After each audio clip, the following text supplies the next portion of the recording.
I want you to picture a specific guy. Let's call him our protagonist for the day. Okay. He's a 40-year-old software engineer living in Bangalore. Life is good. He's got a steady job, hits the gym a couple of times a week, doesn't smoke, no diabetes, no hypertension. On paper, he is the picture of health. The kind of patient who usually just breezes through a checkup. Exactly. Except for one thing. One tiny, nagging, slightly embarrassing detail.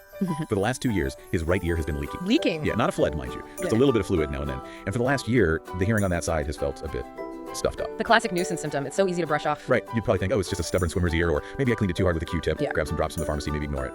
But here's the hook, that minor nuisance is actually a deception. It is a massive deception because if you dig into the clinical details of this case, which is exactly what we're doing today, that tiny leak is actually the fuse on a biological time bomb. Welcome to the Deep Dive.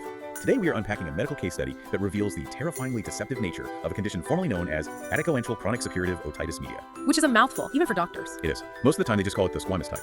But the name matters less than what it does. Because, as I learned from these sources, not all ear infections are created equal. That is the critical distinction we need to make right at the start. In the world of otology ear medicine, there is a binary distinction. There is safe disease and there is unsafe disease. It's not a sliding scale. No, it's one or the other. And our software engineer, he doesn't just have an infection, he has the unsafe kind. And the mission for this deep dive is to figure out why. We need to understand why a tiny amount of fluid is infinitely more dangerous than a flood of it.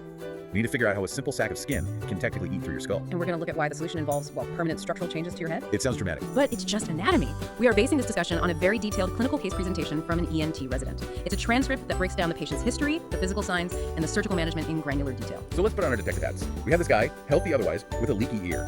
The first clue, and apparently the most important one, is the discharge itself. The discharge is the smoking gun here. In the report, the patient describes it with 4 very specific adjectives. It is insidious, continuous, foul smelling, and this is the big one, scanty. Let's pause on scanty. That just means very little, right? Like not a lot of fluid. Correct, minimal volume. See, that's where I get stuck immediately. If I have a cold or a really bad sinus infection, I expect a mess. I expect volume. Why in the world is scanty having less fluid? The red flag here. It is completely counterintuitive, isn't it? To understand this, you have to look at the real estate inside your ear. You have to visualize the middle ear not as one room, but as a 2-story house. Okay, visualizing a house. The ground floor, the bottom part, is called the mesotympanum, or the tubotympanic area. This is the safe zone. This area connects to the eustachian tube, which is like the front door. Now, the lining of this ground floor is special. It's called goblet cells. Goblet cells. Those are the mucus producers, right? Exactly. Their entire job is to produce mucus to flush things out. So if you have an infection downstairs in the safe zone, those cells go into overdrive. They pump out mucus to wash away bacteria. The result is what we call profuse mucoid discharge. It's snotty, it's messy. Lots of it. A lot of it. Okay, so lots of snot is actually a good sign. It means the plumbing is working. In a way, yes. It means the infection is in the mucus-producing area. But our patient has scanty discharge. That tells us the infection isn't downstairs. It's upstairs. It's coming from the attic of the ear, the epitympanic. The attic, hence adicoantral disease. Precisely. Now, the attic is lined with a completely different wallpaper. It's cuboidal epithelium. It does not have those mucus-producing goblet cells. It's a dry room. So if you see pus coming from there, there is no mucus to bulk it up. It's just pure infection. It's scanty. So the lack of volume pinpoints the location. It's a map. And location is everything. The attic is the high-rent district of the ear. It is a very tight, cramped space, and it is situated right next to the most critical structures. The brain, the facial nerve, the balance organs. So an infection downstairs has room to drain. Right. An infection in the attic has nowhere to go but into those structures. Wow. Okay, so scanty puts the villain in the dangerous neighborhood. Now what about the smell? The report says foul smelling. One source described it as an awful odor. Like rotting meat. It is a distinct room-clearing smell. If you walk into a busy ENT clinic, experienced doctors can sometimes smell an unsafe ear before they even look in it. That is visceral. What causes that? That smell tells you 2 things. 1, you're dealing with anaerobic bacteria bugs that thrive without oxygen. But 2, and more alarmingly, it indicates bone erosion. Wait, the smell is actually the bone rotting. Essentially, yes. It's the scent of the disease eating away at the osteitis, the bone structures. It's a hallmark of active destruction. If an ear smells that bad, something is being destroyed. That is horrifying. And the report also mentioned the discharge is occasionally bloodstained. I assume that's not good either. Never good. You just have to distinguish here. If you have frank blood, like a fresh nosebleed, that's usually trauma. A Q-tip scratch. But blood-stained pus, that's different. How so? It implies the tissue inside is raw and angry. It suggests granulation tissue or a polyp. Or even worse, it suggests the mass itself, the cholesteatoma, is eroding through soft tissue and chewing into tiny blood vessels. It tells you this is an active, aggressive process. Before we move off the fluids, I was really surprised by the color coding aspect of this. I didn't realize ear discharge came in a rainbow. It's a very useful diagnostic shortcut for the clinician. The source broke it down. Green discharge points to Pseudomonas. Black spores mean a fungal infection, Aspergillus niger. Right. And in our software engineer's case, it was yellowish or creamy. That usually indicates pus mixed with dead lymphocytes pointing towards staph or strep. But again, you don't get hung up on the color alone. It's the combination scanty, yellow, foul smelling that screams adicoantral disease. Okay, so the fluid is practically shouting that there's a problem. But let's look at the hearing loss. The patient has moderate hearing loss, but he mentioned something really strange. He said his hearing sometimes gets better when the ear is discharging. This is one of my favorite bits of physics in the whole case. It's a complete paradox. It makes no sense. How can clogging your ear with gunk make you hear better? To understand this, you have to visualize the mechanics of how we hear. Sound waves hit the eardrum, which vibrates the little bones, the ossicles. The last bone, the stapes, pushes on a membrane called the oval window. Okay, so we are pushing sound into the inner ear. Right. That push sends a fluid wave through the cochlea. But here's the key. For that fluid to move, it needs a place to bulge out. That place is the round window. A pressure release valve. Exactly. You need a phase difference. One goes in, the other goes out.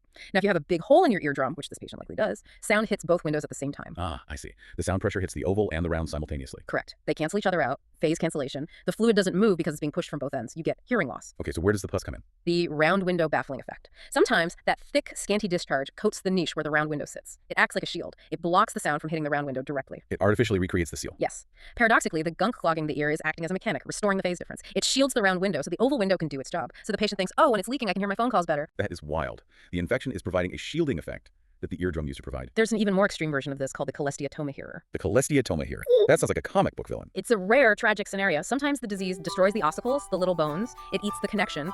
Normally that would cause total conductive deafness. Right, the bridge is out. But the cholesteatoma mass itself, the cyst grows into the gap and bridges the two broken ends. It becomes the conductor. The disease itself transmits the sound vibrations. So the disease eats your bones, but then physically fills in the gap to let you hear. Precisely. Which leads to a terrible moment after surgery. You cure the patient by removing the disease, and they wake up hearing worse because you removed their bridge. That's a cruel irony. Congratulations, we fixed your ear, now you can't hear. It happens. And you have to warn patients. Your hearing is being propped up by the disease. When we take it out, things might get quieter. Let's move to the physical exam. Yeah. The resident in the transcript went through a huge list of negative history, basically asking about stuff that isn't happening. Do you have pain? No. Giddiness? No. Double vision? No. Why do that? Because in this type of unsafe ear disease, a yes to any of those questions is a catastrophe. It means the infection has broken out of the ear and is hitting the brain or the nerves. These are the red flags. So let's break them down. Why ask about pain? Chronic ear infections usually don't hurt. They are silent. If a patient with a leaking ear suddenly develops deep, boring pain, it suggests mastoiditis inflammation of the bone itself, or that the pus is touching the dura, the lining of the brain. And the giddiness. That implies it has eaten into the balance canals. It creates a fistula, a hole in the bone, so every time they move their head or sneeze, pressure shoots into the balance organ and they get vertigo. The double vision one really threw me. How does an ear infection cause double vision? That is a very specific warning sign for Greta-Nigo syndrome. It involves a classic triad of symptoms: ear discharge, pain behind the eye, and double vision. Pain behind the eye. It happens because the infection spreads to the very tip of the temporal bone, the petrous apex. There's a tiny tunnel there called Dorello's canal. Dorello's canal. It's a tight squeeze. The sixth cranial nerve runs through it, and that nerve controls the muscle that moves your eye outward. If the infection swells up that canal, it squeezes the nerve. The nerve gets paralyzed. Exactly. The eye can't look out, so it turns in, you see double. It's amazing how connected everything is. Speaking of connections, there was one physical sign mentioned in the general exam that blew my mind. Frank's sign. Ah, yes.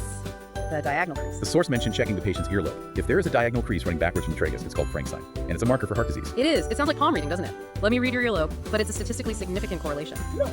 We don't know the exact mechanism. Some theories suggest it's about premature aging of elastic tissue, or microvascular changes that happen in both the coronary arteries and the earlobe simultaneously. That is a great cocktail party fact. Or maybe not. Don't go diagnosing your friend's earlobes. Probably not the best social strategy. Okay, back to the mastoid bone. The expert described a sign of mastoiditis as the ironed out mastoid. I love that. It's a great visual. Touch the bone behind your own ear right now. Okay, feeling it. It's bumpy. Right. A normal mastoid is rough. In acute mastoiditis, the covering of the bone, the periosteum, gets thick and inflamed. It swells up and fills in the dips, so the skin looks smooth, shiny, and ironed out. And to test if the disease has eaten into the inner ear, they do the fistula test, which sounds intense. It can be very unpleasant for the patient. The doctor uses a pneumatic speculum to pump air pressure into the ear canal. You're pressurizing the ear. No, normally nothing happens. But if the disease has eroded the bone covering the inner ear, creating a fistula, that air pressure shoots straight into the balance fluids. Oh, wow. So you are physically pushing their balance fluid. Yeah. Yes. The patient will immediately get severe vertigo, and their eyes will start twitching uncontrollably. It's called nystagmus. It's a positive fistula sign. We've skirted around the name of the villain long enough. We know it smells. We know it eats bone. What exactly is a cholesteatoma? Because it sounds like a tumor made of cholesterol. It's a terrible name, a complete misnomer. It is not a tumor, and it doesn't contain cholesterol. So what is it? A cholesteatoma is essentially skin in the wrong place. It's a sac of keratinizing squamous epithelium normal skin cells trapped inside the middle ear. So it's a bag of skin. Why is a bag of skin so destructive? Think about your arm. Your skin grows, the top layer dies, and it flakes off. But inside a closed sac in your ear, that dead skin has nowhere to go. It sheds inwards. It accumulates, layer upon layer of rotting dead skin. Okay, that's gross. It gets infected, it festers. But the destruction comes from how it interacts with the bone. It used to be thought that the physical pressure of the sac expanding wore the bone away. Like tree roots breaking a sidewalk. Exactly, but that's outdated. The current understanding is much more aggressive. It's chemical warfare. Chemical warfare. The cholesteatoma is biologically active. It releases enzymes collagenase, acid proteases. It recruits osteoclasts, which are cells that break down bone. It literally dissolves the skull chemically to make room for itself. It digests the bone. That is terrifying. It is, and it has a favorite first target, the lenticular process of the incus. It's a tiny bony hook on the anvil bone. It has a very weak blood supply, so it's the first to dissolve. And the source mentioned it likes to hide. Oh, it's notorious. It creeps into the hidden areas of the middle ear spaces like the sinus tympani and the facial recess. These are tiny nooks that are very difficult for a surgeon to see directly. Which brings us to the solution. So we have a chemical secreting skin sac hiding in blind spots eating bone. I assume antibiotics aren't going to cut it. No. Antibiotic drops might dry up the infection temporarily, but they cannot remove the sac. Yeah. As long as the sac is there, the bomb is ticking. The treatment is purely surgical. What's the procedure? Specifically, it's often a modified radical mastodectomy, or MRM. Radical mastoidectomy. That sounds serious. It is, and the source emphasizes the hierarchy of goals here. This is crucial. When you go into this surgery, goal number one is not fix the hearing. It's not. No, goal number one is make the ears safe. You have to eradicate the disease to prevent it from reaching the brain. Hearing restoration is a distant second priority. And what does this surgery entail physically? It involves drilling out the mastoid bone, that honeycomb of air cells, but for an MRM, you often lower the posterior canal wall. Basically, you break down the wall between the ear canal and the mastoid. So you're turning two rooms into one. Exactly. You merge the attic, the middle ear, and the mastoid into one large open mastoid cavity. And living with a cavity changes things. The anatomy is altered forever. The source mentioned cavity problems. What does that mean for our software engineer's daily life? Well, first, the self-cleaning mechanism is gone. Wax and debris build up in there. He will need to visit an ENT every few months for the rest of his life for suction clearance. I mean, it's Very. Also, water intolerance. Getting water in the ear can trigger dizziness or infection, so swimming becomes complicated. And cosmetically, to allow air into this big cavity, surgeons perform a medoplasty. medoplasty. They surgically widen the opening of the ear canal, so the ear hole looks significantly larger than the other side. All that just to get rid of the skin sac. And yet there's this term in the source that sounded ominous, recidivism. The ghost that returns. Recidivism means the disease coming back. How often does that happen? Too often. It happens in two ways. First, residual disease. That means the surgeon missed a microscopic piece of the skin sac. It just grows back. And the other way. Recurrent disease. That means you cleared it all perfectly, but the underlying problem, usually a dysfunctional eustachian tube, happens again. A new pocket forms. It feels like a constant battle. It is. That's why the surgical technique is so debated. Canal wall up versus canal wall down. Surgeons are constantly trying to balance safety with quality of life. So looking back at our Bangalore techie, he walked in with a little bit of discharge. He walks out with a diagnosis of a bone-eating cyst, facing major skull surgery and a lifetime of ear maintenance. It's a sobering journey, but catching it at the scanty discharge stage is actually a massive win. If he had waited until he had the red flags, the dizziness, the double vision, he would be dealing with brain abscesses, meningitis, or permanent facial paralysis. That's a good perspective. The nuisance saved him from the catastrophe.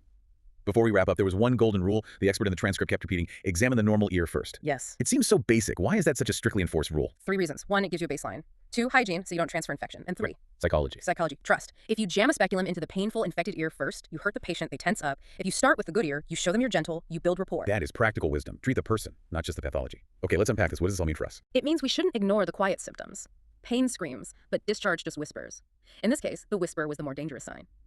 It also highlights the complexity of the body, that the ear isn't just a microphone. It's a complex ventilation system that, when it fails, can actively destroy itself. Here's where it gets really interesting for me, that cholesteatoma hearer concept. I want to leave everyone with that thought. The idea that the very thing destroying you, this parasitic skin sac, could be the only thing holding your world together, physically bridging the gap in your broken bones to let you hear. It is the ultimate frenemy. It helps you function while it slowly takes you apart. It's a biological paradox that really makes you appreciate how messy and adaptable biology can be. Thank you for joining us on this deep dive into the hidden world of atacomantral disease. Check your earlobes for creases, don't ignore the scanty leaks, and we'll see you next time. Stay curious.